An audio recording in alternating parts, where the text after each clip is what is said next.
Hello student, I am Rashmi, teaching paper 6।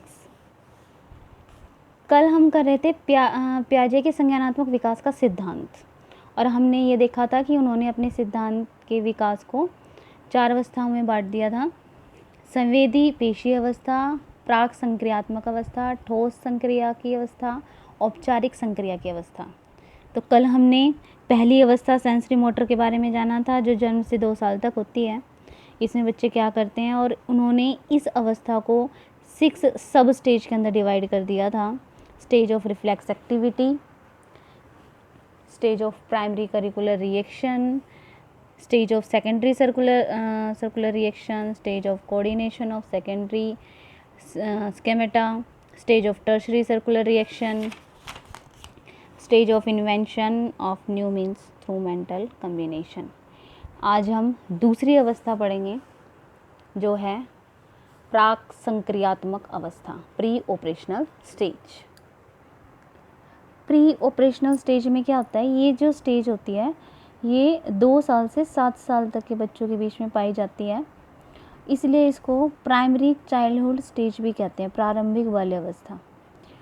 और पियाजे ने इस स्टेज को 2 भागों में बांट दिया।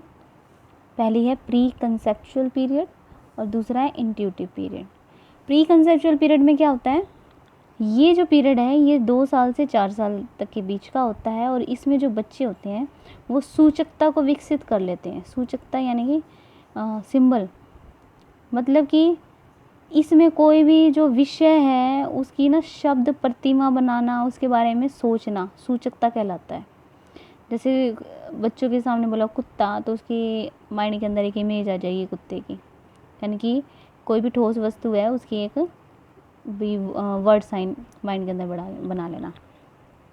तो उन्होंने 2 प्रकार के सूचकों के ऊपर बल दिया है, एक तो है संकेत, एक है चिन्ह। संकेत का मतलब क्या होता है कि यानी कि किसी ठोस वस्तु के मानसिक चिंतन का दूसरा नाम क्या होता है, संकेत कहते हैं इसको। ठीक है, जैसे बच्चा है, बच्चे की माँ ने उसको आवाज़ दी, ठीक है, तो उसके मन में अपने माँ की एक वो इमेज बन जाती है।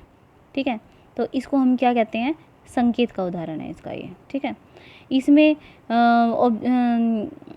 चिन्ह के अंदर क्या होता है, इसमें जो वस्तुएं हैं जिनका वो मानसिक चिंतन करते हैं उनकी इतनी अच्छी सी रिजेम्बलेंस उनके माइंड के अंदर नहीं हो पाती है। ठीक है, इसको हम एब्स्ट्रैक्ट रिप्रेजेंटेशन भी कहते हैं, एब्स्ट्रैक्ट थिंकिंग, अमूर्त चिंतन कहते हैं इसको। ठीक है, तो शब्द और भाषा ये चिन्ह के उदाहरण है। तो इस स्टेज के अंदर क्या करना होता है, बच्चों को सिंबल क्या है, चिन्ह क्या है, इसके अर्थ को समझना होता है, उसके प्रयोग को सीखना होता है। ठीक है, लेकिन इस प्री कंसेप्चुअल पीरियड की एक लिमिटेशन है, परिसीमा है, क्या है, नंबर 1 एक तो है जीववाद। जीववाद में क्या होता है कि वो हर निर्जीव वस्तुओं को भी सजीव समझते हैं। ठीक है, मतलब कि जैसे कार चल रही है, पंखा चल रहा है, हवा बह रही है या बादल चल रहे हैं, ये सब उनके लिए क्या होता है, ये सब उनके लिए सजीव होते हैं। दूसरा आत्म केंद्रीयता, ईगो सेंट्रिज्म। इसमें जो बच्चा होता है वो सिर्फ अपने विचारों को ही सही मानता है, और उसको ये लगता है कि दुनिया में जितनी भी चीज़ें हैं ना उसके चारों तरफ, उसी के चारों तरफ घूम रही है। जैसे वो तेज़ी से दौड़ रहा है तो उसके पीछे सन भी दौड़ रहा है, या बादल भी दौड़ रहे हैं, चांद भी चल रहा है। ठीक है, कि जो वो देख रहा है सभी उसी को देख रहे हैं। ठीक है, तो उसकी जो ईगो सेंट्रिज्म है ये कब कम होती है, जब वो बच्चा दूसरे बच्चों के संपर्क में आता है, अपने भाई बहन के संपर्क में आता है, तो उसका जो ये आत्म केंद्रिता है, ईगो सेंट्रिज्म है, ये क्या हो जाता है, ये कम हो जाता है।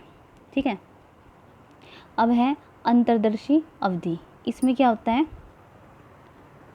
अंतर्दर्शी अवधि, ये अवधि 4 साल से 7 साल के बीच की होती है, और इसमें बच्चे की थिंकिंग और रीजनिंग ये पहले से ज़्यादा मैच्योर हो जाती है, परिपक्व हो जाती है।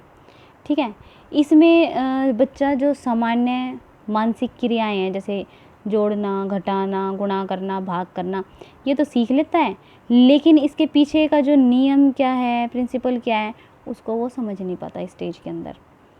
तो हम ये कह सकते हैं कि जो ये अंतर्दर्शी अवधि है इसका कोई सिस्टमेटिक लॉजिक नहीं होता। ठीक है। और इसका एक लिमिटेशंस कह लो, लिमिटेशंस क्या होती है इसमें, जो पलटावी गुण, हिंदी में कहते हैं पलटावी गुण, इंग्लिश में कहते हैं ट्रेट ऑफ रिवर्सिबिलिटी, नहीं होती। मतलब एग्जांपल देती हूँ, बच्चा ये तो समझ लेता है 2 × 2 कितने हो गए 4, ठीक है, ये तो समझ लेता है। लेकिन अगर बच्चे को समझाया जाए कि 4 / 2 = 2, कैसे हुआ उसको ये पता नहीं चलता, ठीक है। ये था आपका pre operational stage. Third stage के ऊपर आते हैं। थर्ड स्टेज कौन सी है बेटा? स्टेज ऑफ कंक्रीट ऑपरेशनल, ठीक है। वो मैं अपने नेक्स्ट लेक्चर में पढ़ाऊँगी, इसको अच्छी तरीके से कर लेना। ये HTET CTET के पॉइंट ऑफ व्यू से मैं इसको बहुत बारीकी से करवा रही हूँ। ये आप करोगे आपका HTET क्लियर हो जाएगा, CTET क्लियर हो जाएगा, क्योंकि बहुत इम्पोर्टेंट टॉपिक है। Thank you.